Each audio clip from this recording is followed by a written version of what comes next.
Oh, I should put my headphones in. Hey, They work better when you put them in. And we are started the late night happy hour here tonight. Brian Kamenetzky, Andy Kamenetzky, joined by Tania Ganguli, kind enough not only to join us straight out of the bubble, not only kind enough to bring her dog, but to download an entirely new browser just for this. Tanya, and you know how I hate apps. yes, we do. We've been through this. You are decidedly anti-app. I am. I'm sorry Safari didn't work for you. Yeah. Well. You know what? It actually, I gotta say, and maybe I'm reading too much into this, but your willingness to download an app for us makes me feel loved, Tanya. I want. That's what I want.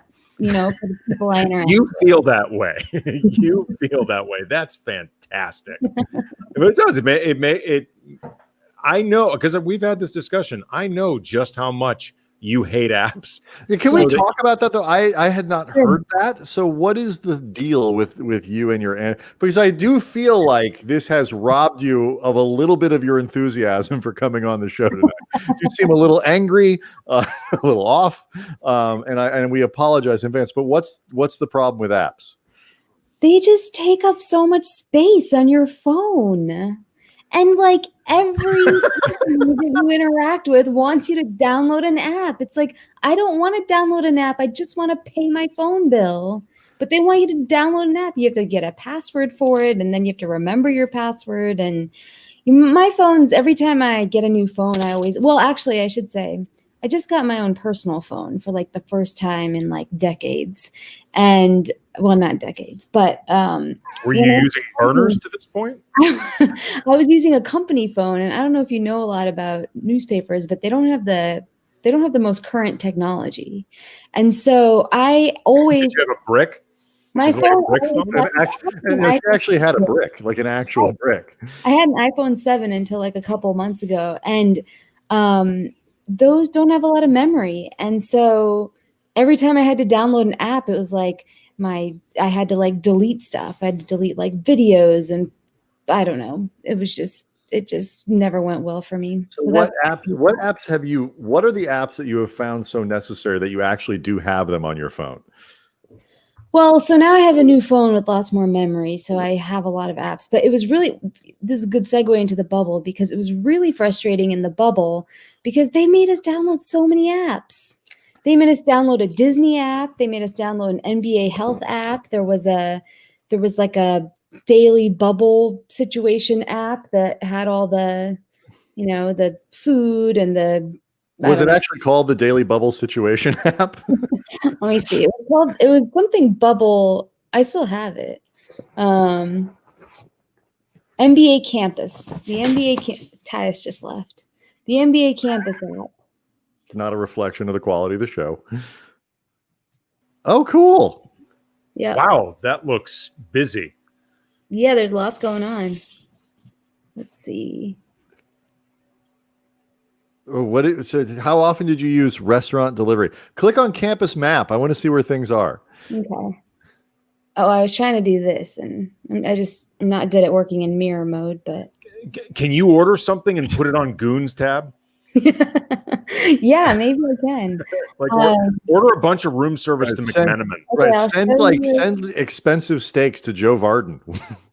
Restaurant delivery. Oh, wow. Is new. The sushi only happened after I left. It was really sad. That sucks. I didn't realize it until the day I was leaving, and I was like, "There's sushi now," but it's okay because I left the bubble and immediately went to Kazunori. So I was. That was actually the first question I was going to have for you in terms of exiting the bubble and food. Is just where, because you're a foodie. So it's like, where did you go to celebrate your freedom? So, I mean, it's hard right now because you can't really, you can't really do the things that you normally would do in freedom, Right. Like restaurants are still mostly not doing. I can't afford the kind of wine that he would need. Jay Watson, 984 suggested time to send 20 bottles of wine to Brad Turner, her colleague at the LA Times. Yes, who is quite the wine connoisseur. Yes, indeed. He knows what he's doing. What did you want to see, Andy? Campus map, or was it Brian? I can't. Either one, doesn't matter. So they have these. These are all the different. Well, okay. So these are 2 of the resorts, plus the full campus, plus the wide world sports complex where all the games are. The 3rd resort, of course, got vacated once the playoffs were set. The Grand Floridian is also empty, but I think they've left it open for families. But the Coronado Springs Resort, is where all of us, media and the Lakers and the top 8 teams, at least heading into the bubble, we're all staying. Oh, wow. Look at that. Yeah. This is truly an inside look into the bubble. Yeah. This is actually pretty damn I'm fascinating. completely entranced by what we're seeing here. Well, Now, we have a question here from Ray LP, wants to know why you need to download the regular Disney app. Because we had to use it to check in. And allegedly, you could use it to get into your room if you got locked out. If you left your Magic Band in the room, you could allegedly use your Disney app, but that really never worked for me. Yeah. I was never able to get I couldn't remember my password, and I kept asking for them to send it to me, and it never got sent to me. So I'm sure like a month from now, I'll get like 5 emails with to reset my Disney password. Can you be you kind of have a feel right now of like a movie where like the astronauts come back to Earth after like people don't realize this. When you come back from a space mission, they have to like pull you out of the capsule because your legs don't work. Is that kind of how you are right now, where you haven't quite adjusted to non-bubble life? Like, how long were you there? I was there for 2 months. So I wanted to show you this also, because this is the arena where most of the games are played. It's shaped like Mickey Mouse. Wow. I didn't know that. Man, they are always on brand. Yeah. This is how Disney grows into the empire that it is. They never let up on any of the branding or the visuals for 1 second. You're constantly, I called the front desk one time because we weren't. So the map that I showed you of the place where I told you that we all were staying and the top 8 teams were staying, we were allowed in very little of that space. So I wasn't allowed at the front desk. Well, I think it sounds like they've opened it up actually some more once I left. It sounds like they waited to do everything fun until you left. No, we had to go fishing, so that was nice. We're going to get into that, by the way. Yeah. Goon dropped some details. Kyle Goon from the Orange County Register, Southern California News Group. He was on the podcast with us a couple weeks ago, and he dropped some bubble details that we're going to get into. Did not look healthy.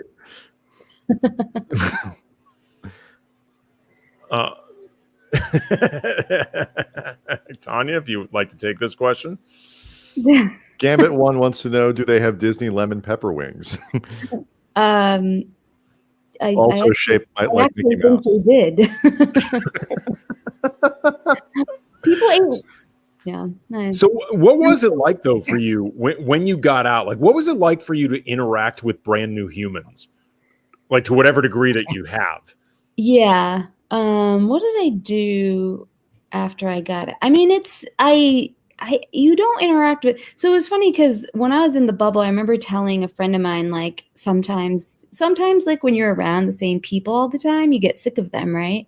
Not that I would ever get sick of Kyle Goon, but we were around each other. I mean, every waking hour we were around each other pretty much, because we had to go to all the same things, and everyone else in the bubble, like no one else in the bubble had to go to every Lakers thing. And we both also went to the Clippers things, and we would try to go to both teams' opponents. And like, it was a lot of things that we were doing together. Anyway, I told somebody, I was like, I'm starting to get sick of some of the people that I see every day. And they were like, oh, it'd be nice to get sick of people, because on the outside, like no one was seeing anyone still. And, you couldn't, like, we would get together and like have a drink by the pool or by the lake. And, we could take our masks off and we could feel comfortable that everyone there has been tested and, that everyone's safe. It's just not the case here. It's just not the case in the outside world. So like, I felt like that was Like, do you become dependent in weird ways on Bubble? Like, is it like Room, like that movie? Like, do you start referring to it as Bubble, like where you're both you're horrified by it but afraid to leave? Like, did you suffer from Stockholm syndrome? I believe is what Brian's trying to ask. Did you grow to love your capture the bubble? I was happy to do other things, but you know, like, okay, I think I tweeted this, like when I first got out, and first place I went was first got out. You sound like you got released. I did my 2-month bid and then I got out. Did you have to just like before you got paroled? Did you do like Morgan Freeman in Shawshank, where he's like, frankly, I don't give a fuck, whatever. By the way, you can curse on this show. Did you carve "Tanya was here" into the wall above your bed in your hotel room before you left? Some like sign that. But the first place I went was the airport, and like, an airport in Florida is not really where you want to be during a pandemic. No, you can just say Florida is not where you want to be. But like in an airport, it's like you're in an enclosed space. Like I did a lot of like, could you please step back? Like there was a lot of just like looking at people who were standing too close to me. Which, by the way, people should know you do, even when there isn't a pandemic. That was one nice thing about the bubble. There was nobody's elbow was like in my back trying to talk to LeBron. Like no one was like shoving me over, and there were only like 8 reporters around instead of 50. This is an interesting question from Memory's last. What was how was the mask ratio? I assume he means in the airport. In the airport. It was decent. I think because like the airlines, they like make you agree to it. I've heard stories about people flying that have been really like like they've caused scenes about having to wear a mask, but I haven't seen that on the couple flights I've taken involving the bubble. There were some people who were doing the like passive aggressive like mask right here situation, and then there was like this kind of mask, and then there was there was like some of that kind of stuff, but for the most part, most people were wearing masks. That's good. That's encouraging. Yeah, we switched views. Yeah, I know. I was trying. I thought maybe like I could put up this thing like where it says late night happy hour with Tanya, and in a way that would like spread it, like lift everybody and put this banner underneath so we're not covered. But it didn't work quite the way I wanted. So I'm just gonna go back to that. Okay. I was trying to wow you with our technology. It was pretty impressive. What's a new platform? It's zazzier than the one that you were on last time. You were deeply offended, by the way, in the first incarnation of this show, that it took a long time for you to be invited. I was. This is our second week. Is that good enough? Yeah, sure. Okay. I mean, we were waiting for you to get off East Coast time. Yeah. I mean, right. Fair. We did not. Although we recently had a guest, and he's not the first to have done this East Coast time. So actually to begin the show at 1 a.m., but we didn't want to ask that of you. Most recently, Keith Knight, who is the creator of the show Woke on Hulu, and also Sopan Deb from the New York Times did the show from 1 a.m. his time. Anybody else, Brian? So far, that's it. Okay. So 2 people. I think Tanya would have been a hard pass, though, if we had said, "Hey, Dave Dufour did it beginning at midnight." That was pretty impressive. So I was pretty much on Pacific time while I was in the bubble, because the other thing is I wouldn't have been able to come on because we had games every night. Yeah, like we had Laker and Clipper games every single night. There was the people that are in the bubble now, like they don't understand. Like they have off nights. They have only one game today. Like that was when Tanya was in the bubble. She had to walk to school every day uphill in the snow both ways. This is back when being in the bubble meant something. Like this is the equivalent of like you were like in Pelican Bay. Like these other people are like in Club Fed. Like the newbies, like Dan Woodkey replaced him, right? He did, yeah. Today's NBA to the '90s NBA and scoffed. Yeah, and he was tweeting about how like bubble food, the quarantine food has been really maligned. Like, it's much better than anticipated. And I was like, well, quarantine food has gotten better. You don't know. You don't know what it was like, Dan. Yes, JF2416 says back in my day. Yep. How like okay, so we'll get to the other stuff. We find bubble stuff completely fascinating because you really, I mean, you have done something now that is like very few people are going to be able to say that they've sort of replicated, where you kind of live, but in this weird environment that nobody else has ever been allowed to. So we find it totally fascinating. Yeah. Since you've been back in LA, has it been hard to kind of keep doing your job? Is it like weird, like to sort of be in your place and get out and do stuff? I mean, it's weird. So I've only covered one game since I've been out because even though I've been gone a week, or no, I've been gone longer than a week. It was last Wednesday that I left. But I didn't cover the Thursday game because I took 2 days off. And I covered the Saturday game, and then they've been off. So I did cover one game. It was a very weird experience. I've never covered any kind of sporting event from home. So, it was different for sure. Right. We got to crawl. You see what you're seeing. Yeah, I do see. I saw you see the crawl. Oh, you know what I forgot to put up too? Like, this is in case you say something wildly controversial and it goes viral. You can clip it. And then we got this little thing up there that says late night happy hour. So everybody knows where it came from. So if you say something that the aggregators are going to really like, we're ready to go. It's all about numbers, Tanya, driving traffic. You had mentioned the food inside the bubble and how guys like Dan Wojcicki, who just arrived, he can't possibly relate to what an OG like you went through. Frank Vogel openly relished the Lakers' recent pizza party because he had said that pizza access to it was really difficult in the bubble. Yeah. What else was like surprisingly limited? And also what was like too plentiful that you're like, I'm not eating this again until like November? I have a story about the pizza first.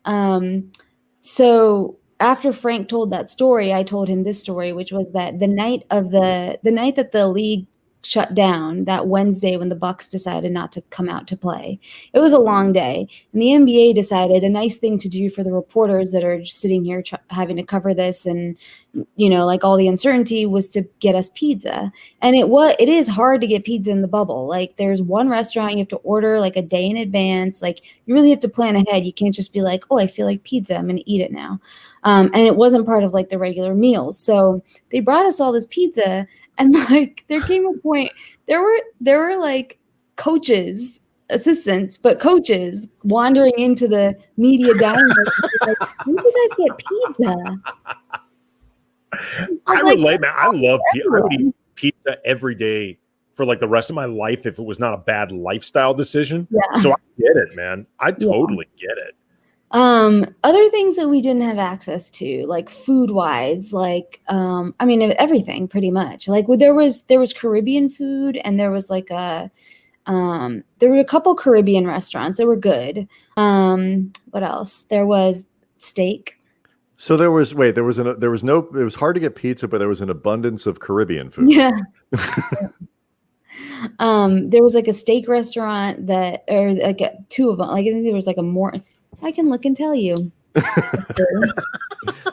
While you order some for Sam Amick. Okay, so when Wojcicki arrived, did you guys actually like tag, like you guys like high five, you leave, he comes in? We overlapped for 2 days, I think it was. Okay. Like orientation. Yeah. So the restaurants, so there's a Del Frisco's, there's a Joe's Crab Shack, Morton's Steakhouse, Ocean Air, the Palm, and Saltgrass Steakhouse. Those were available every day. You could order it like you would order delivery from a restaurant, but there's like a $24 delivery fee with it. So you had to really want it. And then there was pizza. There's 2 Caribbean-ish places. Like barbecue. Caribbean-ish. Well, What I is mean, Caribbean-ish mean? there was like Like Mexican? What does it mean?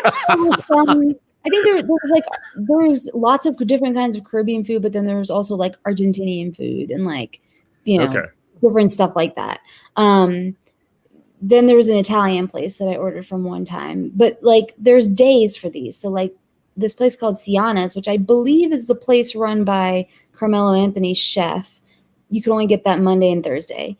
The Italian place, Tuesday, Saturday, Sunday. The sushi place, Wednesday, Friday, Saturday. And I left on a Wednesday, and I didn't learn about the sushi until Saturday actually came. And so I never got bubble sushi, but I left and then I ate sushi, so it was fine. Somebody actually, LA Rams FC asks about Indian food. Obviously aware of your cultural background. Was that an option? I couldn't cook in the bubble because they don't give us a kitchen. There was no kitchen. There's no supermarket either to go get your stuff. No supermarket. There's no Indian food on the menu. There's no Indian restaurant. There was like one day where they had Indian-ish food. I wouldn't exactly have called it like it was again Mexican. They had like they had a day where the meal was like the staff. So we would have. I'm going to show you this. We would have the staff meal. So like they would show us. You could look up like everyday staff meal, and then like September 17th is like that. Like okay. They would show what you, is the staff eating today? Today for breakfast, they had scrambled cage-free eggs with spinach and goat cheese for breakfast, pork sausage links, and French toast sticks with maple syrup. For lunch, I actually liked this meal the first time I had it, but then I didn't want to keep eating it. They had stir-fried vegetables, vegetable lo mein, bulgogi, tossed chicken tenderloins, and teriyaki pork with a wedge salad, cold sesame noodles, papaya salad, and ahi tuna. And then there's I gotta agree with Mike Ross. Sorry, we're both dueling clicks. Yeah, here. we're both trying to do the exact same thing. Mike Ross, by the way, the sponsor of our podcast. He is the owner of Delicious Pizza, the sponsor of the Land of Lakers podcast. Food sounds bomb in the bubble. I got to be honest, doesn't sound that bad. It wasn't bad. The thing is, like, it wasn't bad. So, like, dinner tonight, they had lobster mac and cheese. They had this. Last time they told us, so it says build your own fish taco, but last time this was on the menu, it didn't actually serve it. I was really excited about it. But yeah, no, the food wasn't bad. Like I didn't think it was bad. It's just that you have to eat whatever they give you, and like that's like challenging, right? Like it's like having You're someone grown up. Like Monty 10 asks, is this kind of like the school lunch calendar? Yeah, exactly. In grade school, you have to eat what they serve, but you're a grown up. Yeah. And so that's I think what the challenging part was. Like I mean I said the same thing when I got in. All joking aside, like I said the same thing Dan said when I got into quarantine. I was like, the food's not bad. Like it's actually pretty good. It's just that it's hard to present food. Like it's hard to make food look good in takeout boxes. And so it was. So the presentation was lacking.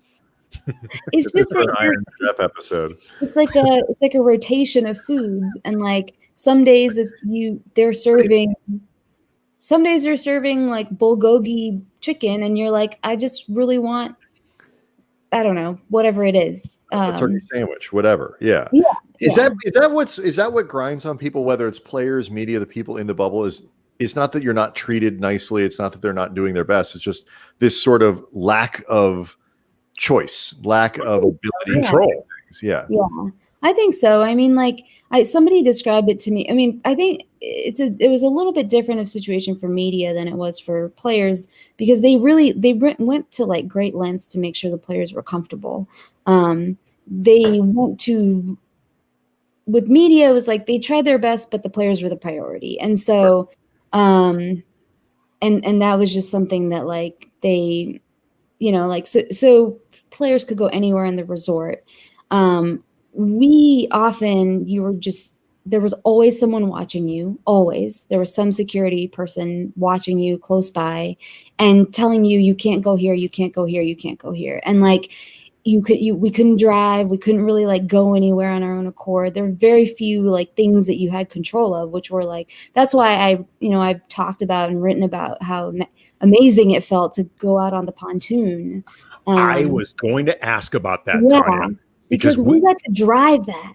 Well, like me and Dean and Rachel drove that pontoon, and it was like the first time that we were able to like actually like take a vehicle and like go wherever we wanted. I mean, within reason. Like, there's okay. Now, Kyle told us this story, Kyle Goon, about you and him and your face already, Rachel Nichols going out on the pontoon. Yeah. And he said that he was the captain, but largely because he was doing all the work. Like he was not the actual captain in terms of ranking. Like Rachel, I think would probably just be in terms of just status, the overall captain, and that you were more the second in command. But in terms of who was doing most of the work, it was Kyle. So I was wondering, like, do you have other stories from the bubble of you or other media members making Kyle Goon do work?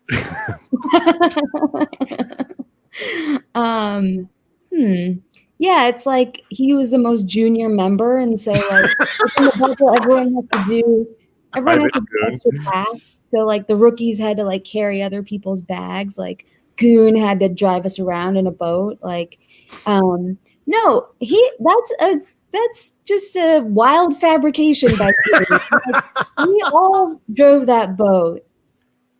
I don't even think Goon was the first one to drive it. I think I don't know. Are you just used to people driving you around? Is your daily life one where a car comes to pick you up and Well, in the bubble I was, but now I get to drive myself places. I really like driving. I may be in the minority there, but it's something that I enjoy. And, I was the last person to drive the boat.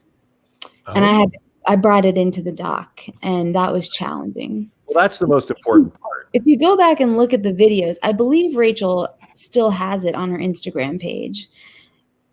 Goon's main contribution when I was driving the boat in was to stand at the end of the boat and wave around the ropes that yeah.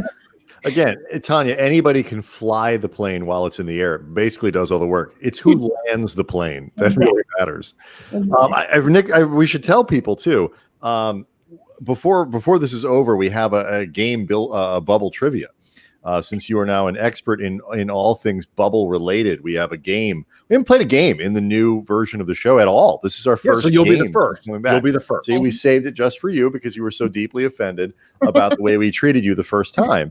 And people should know that Tanya is very good at her job. She's a pro. She asks excellent, though quiet questions that are very difficult to hear over Zoom. But she's also deeply vengeful. So if you wrong her, it takes a lot to kind of get back in her good graces. So hopefully this game will do it. Were you able to get access to Jimmy Butler's coffee, or do you know anybody who did? Do I know anybody who had it or who had access to it? I don't know. Well, it's the same thing ultimately. Well, no, because Frank Vogel said that Jimmy offered him asked if he wanted to buy some coffee, and he said yes, but he never drank it. I don't know if that's changed, actually. I haven't followed up with Frank on that. So you don't know anybody who's actually purchased and consumed this coffee baron empire that Jimmy Butler has? But I haven't done the proper reporting on that. So, sources. You don't want to speak out of school. Right. I probably do know somebody who's had Jimmy Butler's coffee, but I just don't know for sure. Like, what are the reporting requirements for the LA Times to be able to confirm that? How many sources do you need to be able to have before you could confidently to ask a person and have them say yes, I've had it? But I haven't talked about Jimmy Butler's coffee with that many people. Jimmy Butler's coffee was like towards the end of my time in the bubble sort of a phenomenon. Like I feel like over the past like month and a half was when right like it really his coffee business really started to. You were more a Ben Simmons's fishing era of the bubble. Yeah. That was more your time. Yeah. Okay. How was the fishing, by the way? It was fun. I'm not really a fisherman, but I did catch the most fish on our boat the first That's time. what Kyle also told us. Yep, I caught 5. Let's see, I think Goon caught 2, maybe 3. I don't remember, but it was fun. That was also nice. Like they were nice. Like we went pontooning, and like immediately when we got back, Rachel was like, "We got to go fishing. I'm gonna sign us up."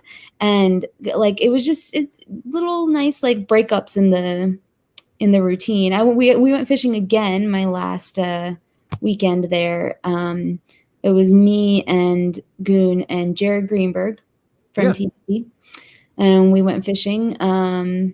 Jared, I don't know if you've seen the video of Kyle dropping his fish when he was asked to hold it after he caught it. He dropped it and it went bye-bye. It just swam away.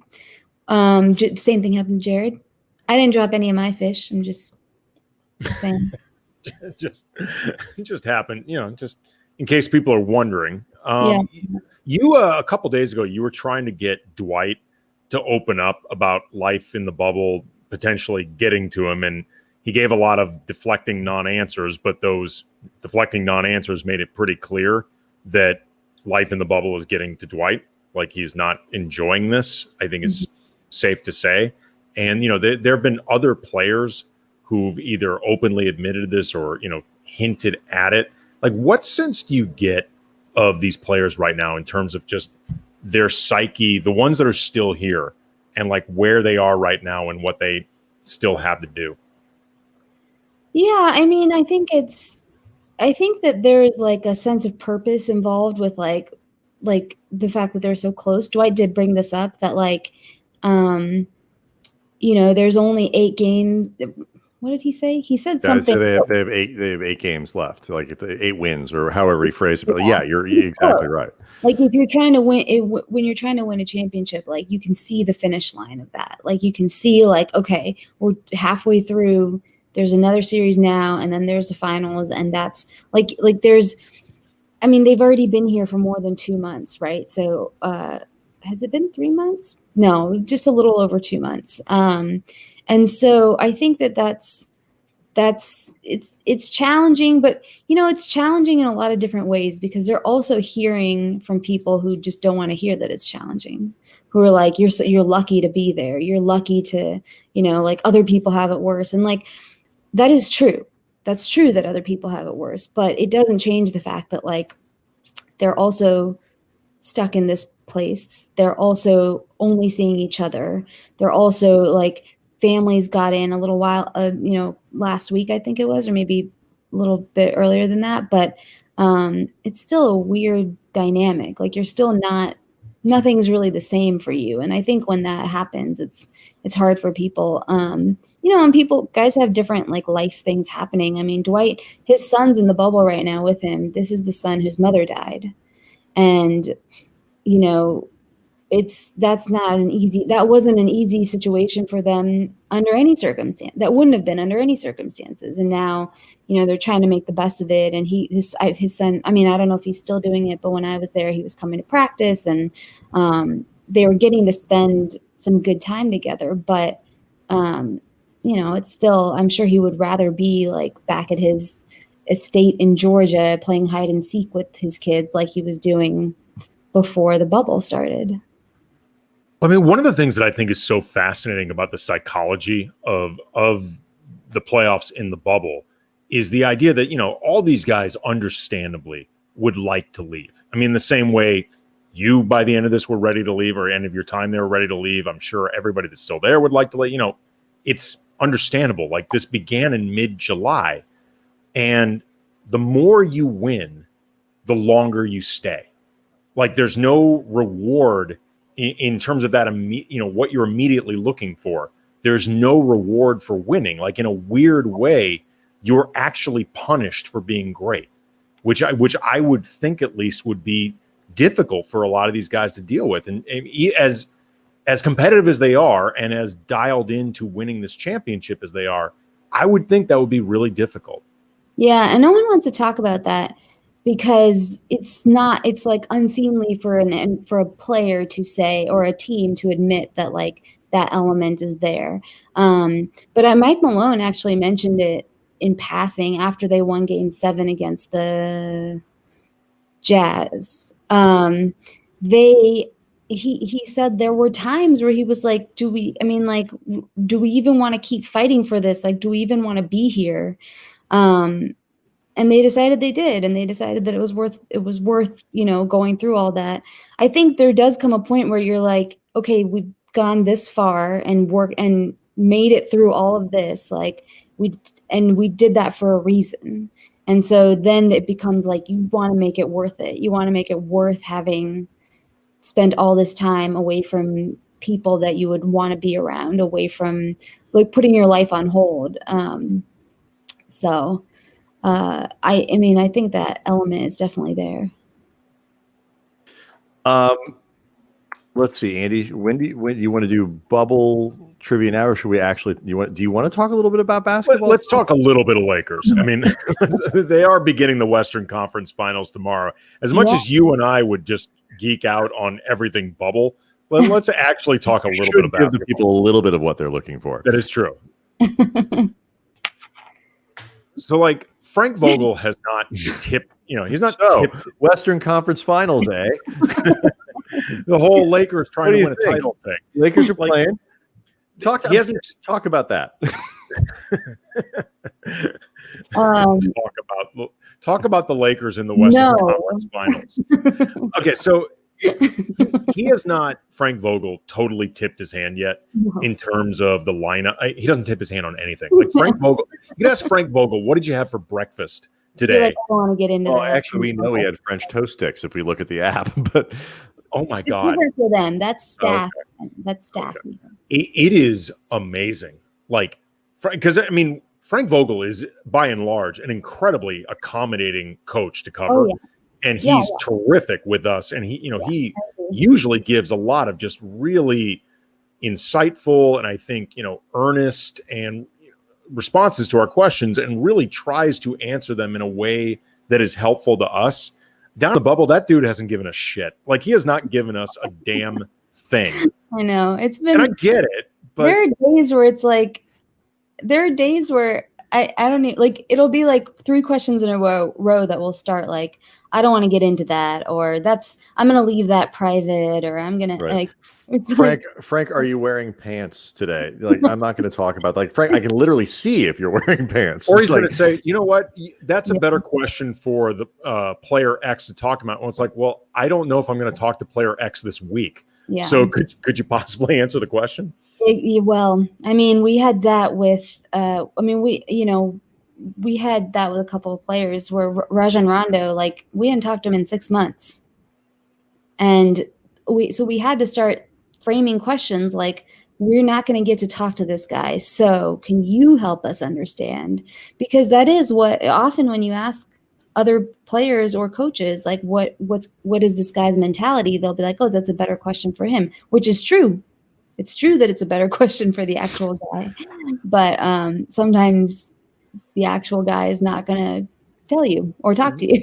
What have you seen? Like, AD is a guy who had, I think, a tremendous amount of pressure on him coming into the playoffs. Is it, a top 5? He's never got past the second round, and all the everybody knows kind of the baggage there and the questions there. Didn't get off to a great start, and has gotten, I think, progressively better, and the numbers are just crazy good right now. What did you see from him from the beginning, to that point where we're at now? Yeah, I think it seems like he gets in his head a lot. I've seen him really frustrated on that was one thing, like, towards the end of the bubble time, they opened up some baseline seats, which was really nice because they were really close to the Lakers bench. And you could see, like, these moments where AD, I mean, like, even if things were going pretty well for him, you could see these moments where he was just like so angry with himself or so frustrated or so upset. And I mean, he's talked about that a lot. Like, he does get down on himself when he doesn't play like he thinks he should.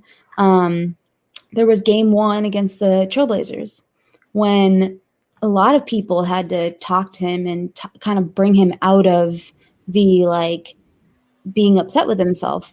part of things, you know, like LeBron talked to him, Rondo, I think like Rondo and Jared Dudley, they're two veteran guys who talked to him, and he had to even like have, you know, this kind of conversation with himself. He told me that he started thinking about what Kobe would have told him, because, you know, he's probably the closest person on the current team he was the closest person to Kobe. And so like there's just a lot that like mentally he's dealing with that he hasn't dealt with before. And I think LeBron really helps with that. Because I think LeBron kind of understands that AD is super talented. Just, if, you know, like the key to them winning a title is how well the two of them work together. Right. And he understands that. And so I think he does a good job of, because he respects AD so much in that way, and respects like the work that he puts in, and because AD does listen to LeBron and like wants to kind of let him, bring him along. It's a relationship that has worked really well. I think I got a little off track on what your original question was, but no, I mean this year, by the way, I mean, and what we're seeing right now in the bubble and the playoffs is an extension of it. Has really been an incredibly strong year for LeBron as a leader. And I mean, especially when you compare it to year one with the Lakers, where, I mean, to be perfectly candid, I don't think he was a good leader at all. And, you know, he didn't seem invested that first year, and really seemed to be keeping the team and, you know, teammates at arm's length. But from the minute that Anthony Davis came in, he's just really done a great job of galvanizing everybody around him and really just raising his own accountability. And I mean, it seems like that's been happening in the bubble, which, by the way, he doesn't like. It's obvious he doesn't like it. Yeah. I think he got frustrated last year because he didn't realize how difficult it was going to be to play with a bunch of guys who are at such a different phase of their development. Like, I think that, because I remember at the start of this year, I asked him some question about being patient, and he was like, well, his quote was, well, I was patient last year and look where that got me. You know, like he went into the year saying that he was going to be patient, and it just wasn't, I just think it wasn't what he was. I think he sort of intellectually understood what it meant, but like totally underestimated how hard it would actually be. Yes. Perfect. You're welcome. You're welcome. You can use that. Yeah, but I mean, that's our this gift year, to to his credit, I mean, he's been terrific. I mean, he's been everything I think this team has needed from him. I think that has to do with the fact that he has felt most of this season like this is a team that can win a championship. And because he feels that, like, that gives him the, you know, like that puts him at ease with the people that are on the team. And like, you know, I think that's I just think it was much harder than he expected last year. Because you know, like I wrote at the beginning of the year that like he was playing with guys that there were some guys on the team who were closer in age to his son than to him. And like, you're just at a totally different phase. Like, you're just at a totally different point in life and in basketball. Like, they were maybe like, you know, there are some guys that you could argue were like a few years away from being in a much better position to be part of a championship team, but they just weren't there at that time. Andy, I think you tweeted about this today. It's like you look around and the Clippers completely disintegrated, and there's controversy around that team, and you know the Celtics are like breaking shit in their locker room tonight and all this stuff. Like, the Lakers have been all season long remarkably drama free, and this, with, you know, it's supposed to be like, you know, passive aggressive LeBron. There's always, it's LA, it's the Lakers. There's always, despite a lot of things happening, there's been nothing this year. Problem too, and there wasn't one. You know, like, everyone just assumed that the coaching staff was going to be a source of drama, and the coaching staff has worked really well together. How much do you think it helped that they won right away? But I'm talking specifically about the coaching staff, because is there an alternate world where the Lakers start 2-6? And, you know, all the jokes that we made about Jason Kidd and Frank Vogel having to walk backwards out of every room actually have some relevance? You mean like starting 2-6. Didn't they start 2-6 last year? Was it 2-5 when Luke got yelled at? Yeah, I mean, this time Something like they lost the first game and then Yeah. won like 24 of 25 or something stupid like that. Yeah. Yeah, it's hard to know because, Jason, when he came in, was like he really wanted it to work. Like he really wanted, I think you had a lot of parties here that knew that there was an expectation of drama that didn't want that. Yeah. And so there was, I think that he really wanted to show that no, I'm a good member of this staff, this talk. I mean, I've asked him about all the talk of what if I wrote about this in December, which is almost a year ago at this point. Wow, incredible. This season, I wrote in December about how the Jason Kidd and Frank Vogel, they discussed this, they've talked about the whole perception that there would be that Jason was out for his job. There's also an assumption that LeBron wasn't going to like working with Frank because Ty Lue was the guy that he wanted. And LeBron also made a decision that he supported the person that the Lakers chose. And he and Frank Vogel has done a great job of working with LeBron. Yeah. And LeBron has done a great job of working with him. All these different, I think there were a lot of people that really wanted to avoid drama and wanted to be a good teammates for even though they're not all teammates exactly. And in the end, now Jason Kidd is at the top of every coaching vacancy list. It's there's some awareness that if this works and the Lakers win, he gets to go have another job somewhere else. Sure, yeah. We began talking about this actually with Frank Vogel not tipping his hand on anything, but do you anticipate that he's going to go back to the normal starting lineup in this matchup against Denver with JaVale starting, or do you think it's going to be some sort of tweaked big lineup, or they go back, they stay medium ball, as I like to call it? I think they will.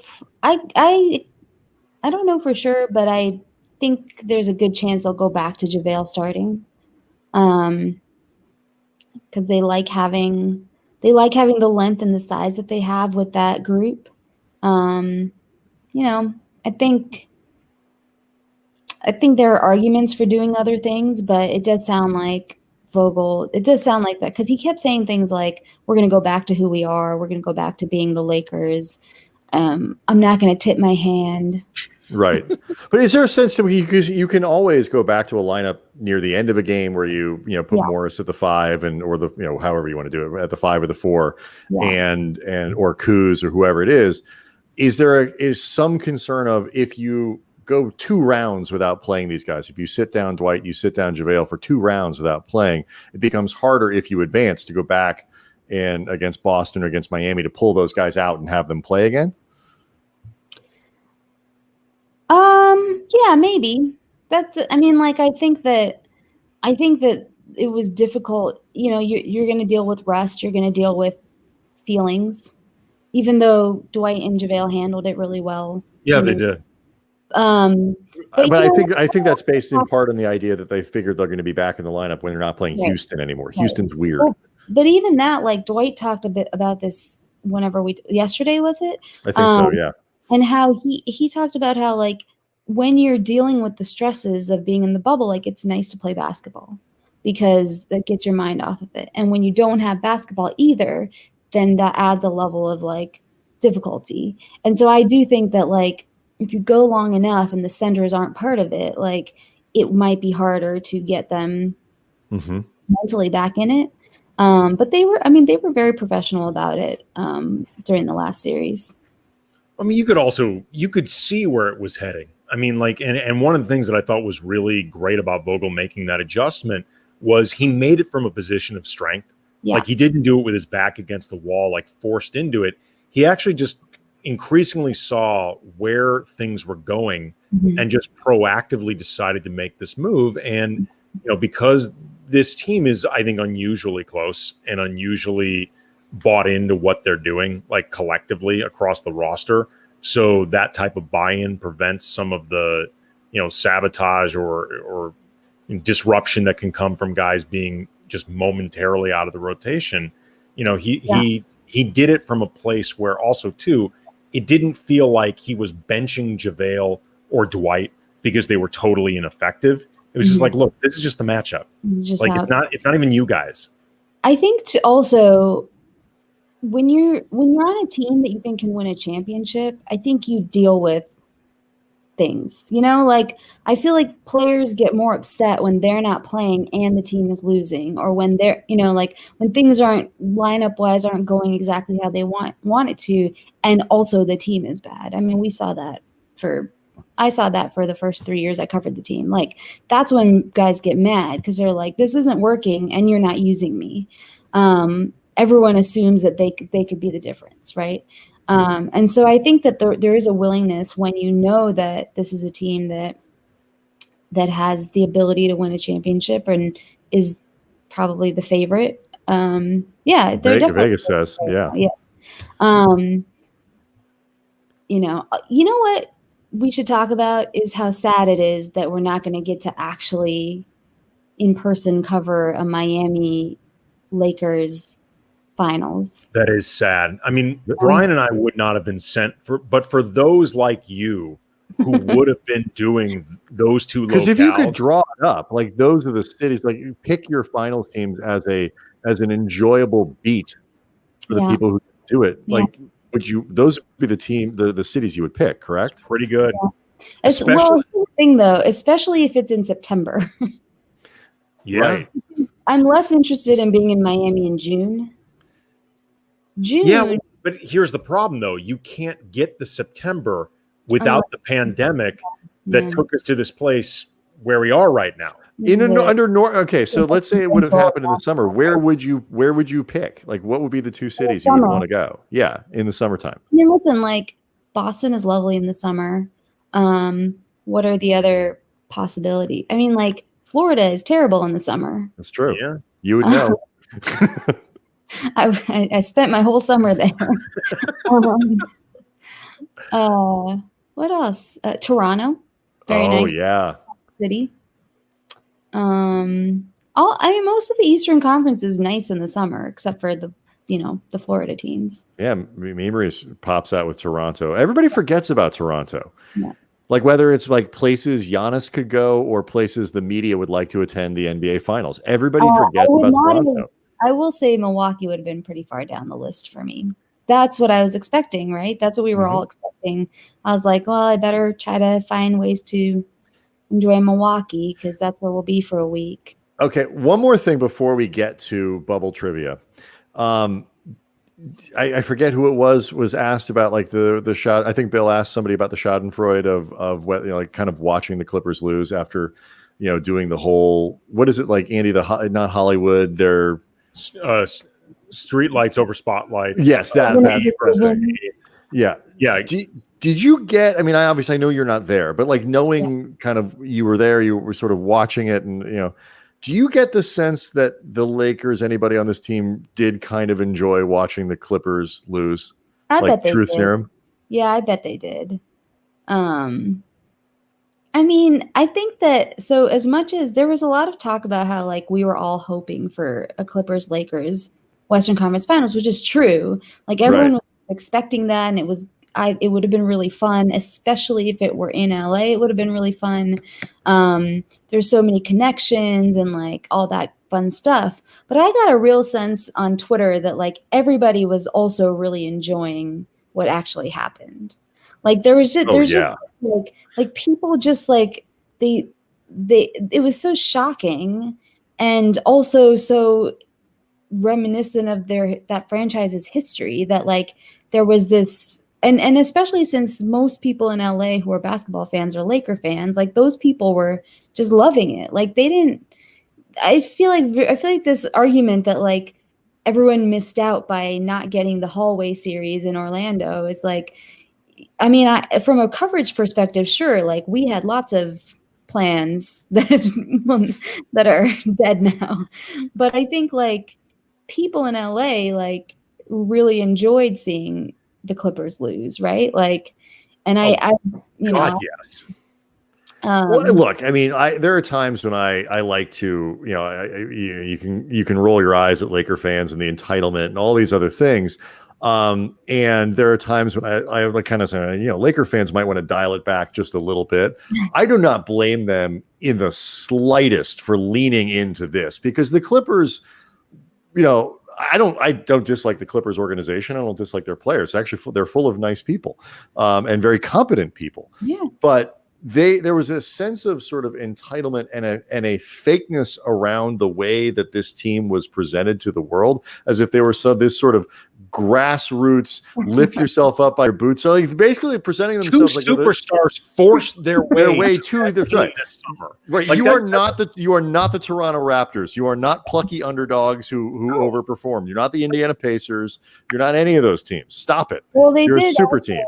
They did also go out of their way to, I mean, they were the favorites, I think, like before they lost to the Nuggets. Like, so I think that the fact that they went out of their way to like rub that, I mean, the Billboard. They went out of their way to poke the bear. They really went out of their way to poke the bear. Like with their whole marketing, with a lot of those guys talking, like they made it much more of a thing than the Lakers. And for a while. And which tends to happen, I feel like, with rivalries, right? Like the team that has more success in the rivalry typically doesn't play it up as much. I guess recent history though is different. Like the Lakers recently had been losing to the Clippers a lot, sure, including during the season this year. So,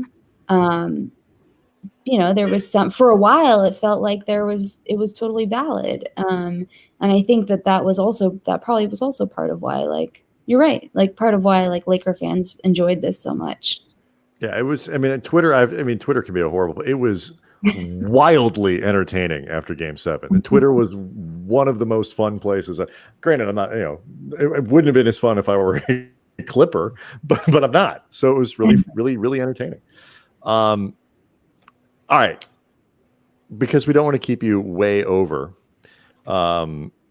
You are recently returning a refugee from the bubble. I feel like we should get to bubble trivia. It is not about the NBA bubble. It is about the bubble, like bubbles, like things that are bubble related. It is bubble related trivia. How we do this is your name is your buzzer. When you think you know the answer, you just shout out your name. In your case, Tanya, you will say something like Tanya. In Andy's case, he'll say something like Andy. But if you want to come Tanya gets it. Okay. Brian. I think some of the questions are multiple, but you look confused. So I'm whose name do you think you say, Tanya? Yours or mine? I say Brian. No, that's wrong. Damn it, Tanya! Come on. Some of the questions are multiple choice. Some of them are not. Okay, if so you can. I will tell you beforehand if it is a multiple choice. Okay. We will play until the questions are gone.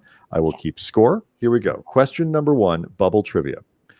Bubble and Squeak is best described as, this is a multiple choice question. Bubble and Squeak is A, an underground adult cartoon from the mid-90s, B, a popular British dish featuring leftover vegetables, or C, a Canadian dishwashing soap. Bubble and Squeak. Tanya. I'm going with C, a Canadian dishwashing soap. That is incorrect. Andy, is it an underground adult cartoon from the mid-90s or a popular British dish featuring leftover vegetables? I hope it's A, the underground. Yeah, we all hope that, but it's not. It's B. It's a popular British dish featuring leftover vegetables. Bubble and Squeak. I feel like that was made up because most popular British dishes are baked goods, like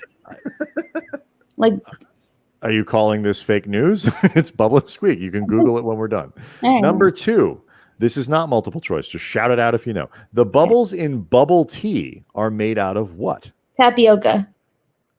Tanya. Tanya. Tapioca. Very good. There you go. Bubble or boba?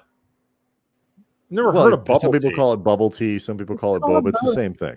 I grew up in Acadia. I know lots of things about boba and bubble tea. Yes. I have never heard it referred to as bubble tea. I'm not protesting. Tanya gets the point. I'm just saying I have never heard it referred to that way. Well, you can call the commissioner on this one. Let's see here. Number 3. You are the commissioner. I am. That's true. Number 3, Tanya leads 1-0. Michael Jackson famously had a pet named Bubbles. It was a what? Andy. That was a monkey. Yeah. What kind of monkey? Orangutan. That is incorrect. Tanya, what kind Are of... you fucking kidding me that I don't know what kind of monkey it is? We'll see. It depends if Tanya knows.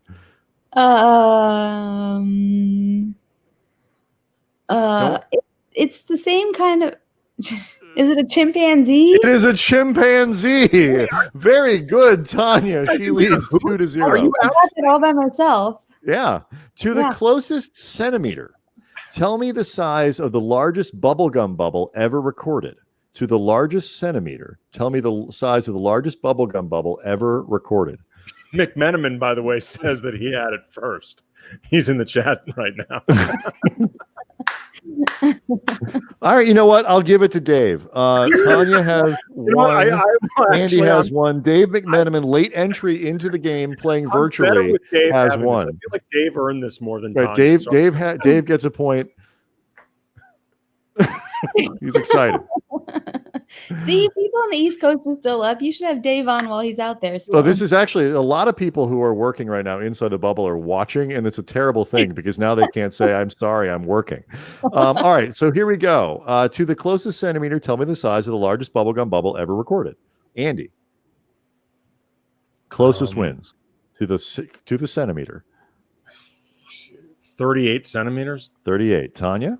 Is this like Price is Right, where if you go over, Nope, you just closest. Oh, There's no yodeler either. 35. Tanya, you should have gone higher. The correct answer is 50.8 from Chad Fell in Winston County, Alabama. Andy, an opportunity for a bonus point. What kind of gum was it? It has bubble in the name. Oh, Bubblicious? It is not Bubblicious. It is Double Bubble is the answer to that question. So far, it is Tanya 1, Andy 1, Dave McMenamin also with a point. That's my point, actually. No, It is not. Dave took it. Number 5. What is the name of the physics phenomenon that makes a bubble round? What is the name of the physics principle or phenomenon that makes a bubble round? This is not. I could not think of 3 things that it could be. Therefore, it is not multiple choice. Tanya, feel free. I have no idea. I don't know anything about physics. Except, I don't know. I don't want to say except because then I'll give you a hint. The second word is tension, something that we saw out of the Boston locker room tonight. What is the first word? Bubble?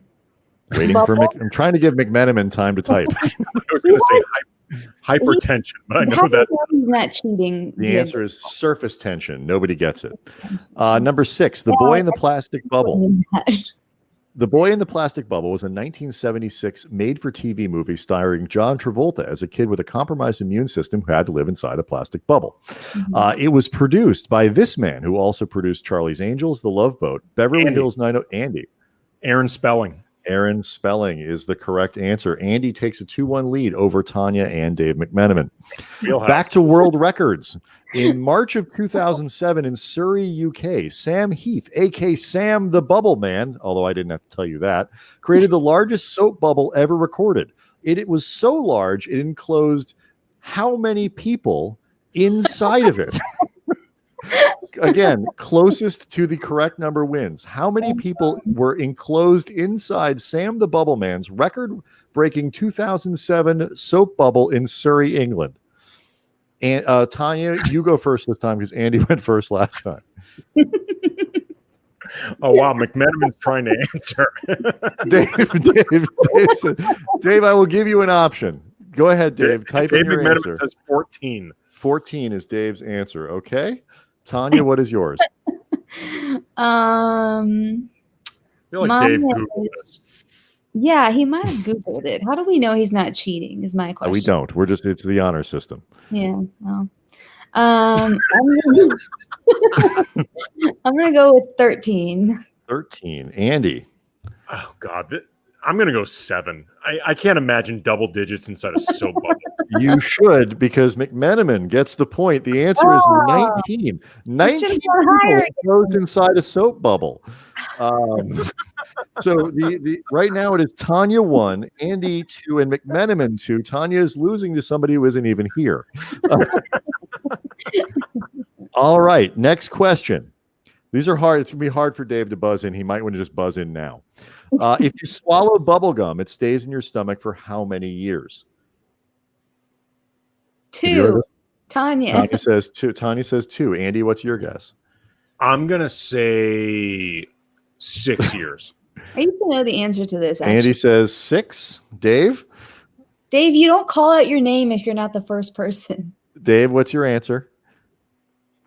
Come on, there's a live show, Dave. You got to keep up if you're going to play. Dave says 7. It's a trick question. Everybody says it stays in your stomach for 7 years. The answer is 0. You pooped that right out. Tanya was closest. She gets a point. It is 2 to 2 to 2. Oh my God, this is awesome. Because this is the last question. Oh. But we might have to go to the tiebreaker because it's multiple choice, so people could get it right. The inventor of bubble wrap originally intended it to be used as a shut up, Monty 10. The inventor of bubble wrap originally intended it to be used as A, wallpaper, B, a mattress topper, or C, a child's toy. Wallpaper, a mattress topper, or C, a child's toy. Who thinks they know the answer? You could win the whole thing now. All the glory. Tanya. I'm going to go with B, a mattress topper. McMenamin also says B, a mattress topper. I'm going to say a child's toy. You are all wrong. The answer is wallpaper. It was intended to be wallpaper, which means we have to go to our tie-breaking bonus question, which I'm so glad now that I wrote. Here it is. This Nickelodeon cartoon it was wallpaper. This Nickelodeon cartoon is based on the lives of merperson preschoolers named Molly, Gobi, Andy. Bubble Guppies. Bubble Guppies is the correct answer. It goes into overtime, and Andy pulls it out. It pays to have a child. Bubble Guppies is the correct answer. Molly, Gobi, Dima, Una, Nani, and Zuli. Guppies. Bubble, guppy, guppies. I've never even heard of this show. Well, you don't have a kid. Spent your bubble time doing other things. Although I bet in the Disney bubble there is no Bubble Guppies because it's a Nickelodeon show. Yeah, it's embargoed. Congratulations to Dave McMenamin, who managed to tie Tania Ganguli while playing on a chat board in Florida. Taste of defeat. Yeah. Ooh, that is rough. Well, Tanya, while we have you here, anything you want to promote before we let you go? Appearances, stories. I'm still covering the Lakers, so yeah. No, people know that. Not for my coverage. Wait, Dave, really quickly. Do you have anything you want to promote? Dave, that's right. While you're here, McMenamin, do you have anything that you want to promote? Well, wait. Anything. If David started this earlier in the show, could you have just brought him in? Actually, he absolutely yes, could have. Absolutely could have brought him that in. Actually is a good idea. We should have just sent him the code. That would have been much faster. That is true. But yes, Dave. Excellent. Next time, that's what we'll do. Thank you, Tanya, for a reminder. We're still getting used to all of our capabilities with this new platform. Have I shown you the crawl? I've seen the crawl. All right. Well, Tanya's still covering the Lakers for the LA Times. A lot of great coverage. If you want to stay up on everything happening with the team, obviously go to the LA Times. How do people follow you on Twitter, Tanya? Tania Ganguli, Ganguli, since I didn't put it up there. It's just, But yeah. There it is. Covering the games from LA. Just like us. I hope Dave is not still typing out the stuff that he needs to promote. Because the show's over at this point. Thank you very much. We know you're still in recovery mode. You're still kind of dazed. It's hard. We appreciate it. It's fun, and we'd like to do it again if you'll come back. Yeah. Well, we'll see. Okay. Let us know. Questions are so skewed toward people with children. I don't know. It was one question. Just the one. And It's just- I think I should get more credit for coming up with 10 bubble-related trivia questions. That's true. That's a good point. I didn't think Right. I'd get any of them, but I Right. succeeded. So let's not be so harsh. Tomorrow night is game Just- one. We're just talking about game one. I don't know. Yeah, We could have lots of people flowing through this show. We're doing game one fun stuff. And then Monday, Bill Oram will join the show. Do not let that dissuade you. I'm surprised he didn't pop in and try to start answering questions. Bill was, I think, here earlier. A lot of He has been Boykin here was here. There were a lot of people lurking for the Tania Ganguli late night happy hour appearance. That's nice. Shahan Yeah. was here. Shahan was lurking for a little while. Shahan was here. I saw Harrison Sanford was around. Like there were people. There were people watching. That's exciting. Yeah, you're very Your popular. pops, Tanya. Okay. You're very popular. She's like, I want to go to bed now. All right. All right, we'll see See you everybody. later. Bye. Bye.